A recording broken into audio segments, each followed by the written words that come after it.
Hello friends, welcome to my channel. एक दिन office जाने के लिए पोपटलाल घर से निकलता है। बाहर बहुत तेज़ धूप थी और वो पसीना पोंछने के लिए अपनी जेब से रुमाल निकालता है। पोपटलाल को पता नहीं चलता कि सोसाइटी में उसका 2000 का नोट गिर गया है। रास्ते में वह अब्दुल की दुकान से फाइल खरीदता है तो वह अपना 2000 का नोट निकालता है।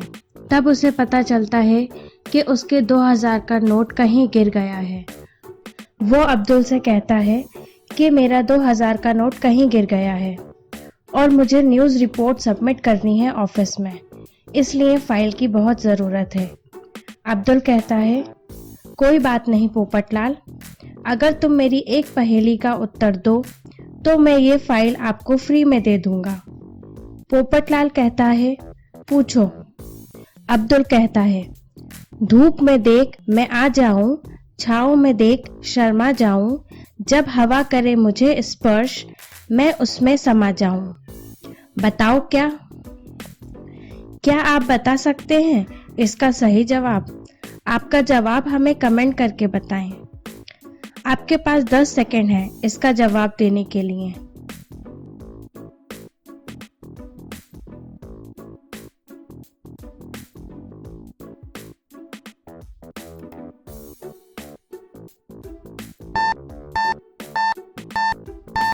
चलिए इसका जवाब देखते हैं।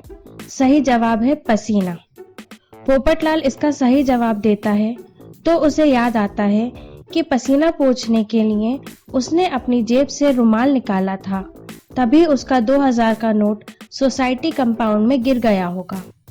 पोपटलाल सोसाइटी कंपाउंड में वापस पहुंचकर चालू पांडे को फोन कर बुलाता है। चालू पांडे पूछता है, सोसाइटी में कौन कौन था? पोपटलाल कहता है, जेठालाल, भिड़े मास्टर और मेहता साहब। चालू पांडे उन तीनों को बुलाता है और पूछता है, यहाँ से पोपटलाल का 2000 का नोट किसने चुराया है? तभी जेठालाल कहता है, मैंने देखा यहाँ 2000 का नोट पड़ा है। मुझे दुकान जाने में देर हो रही थी, इसलिए मैंने नोट को उस टेबल पर रख दिया था और दुकान चला गया। फिर भिड़े मास्टर कहता है, मैं बाजार से घर आया था, तब मुझे यहाँ 2000 का नोट दिखा। बच्चों को ट्यूशन पढ़ाना था, इसीलिए जल्दी में मैंने उस नोट को उठाकर टेबल पर रखी बुक के पेज नंबर 5 और 6 के बीच में रख दिया और मैं चला गया। फिर मेहता साहब कहते हैं, मुझे भी ऑफिस जाने में लेट हो रहा था, इसलिए मैंने उस नोट को उठाकर एक लिफाफे के अंदर डालकर टेबल पर रख दिया था। चालू पांडे तीनों की बातें सुनकर उस चोर को पकड़ लेता है।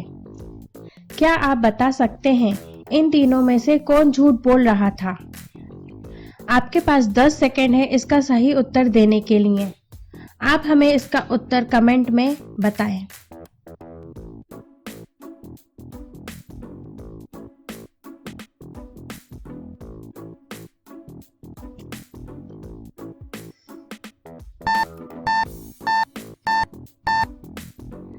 चलिए इसका आंसर देखते हैं। इन तीनों में से झूठ भिड़े मास्टर बोल रहा है, क्योंकि उसने कहा था कि उसने नोट को बुक के पेज नंबर 5 और 6 के बीच में रखा था, जबकि पेज नंबर 5 और 6 एक दूसरे के ऑपोजिट साइड में होते हैं, तो कोई भी नोट को उस पेज में कैसे रख सकता है? फ्रेंड्स, आपको पहेली कैसी लगी? अगर पहेली अच्छी लगी तो इस वीडियो को लाइक करके कमेंट बॉक्स में ज़रूर बताएं और इस तरह की मज़ेदार पहेलियों के लिए हमारे चैनल को सब्सक्राइब कर लें। Thank you.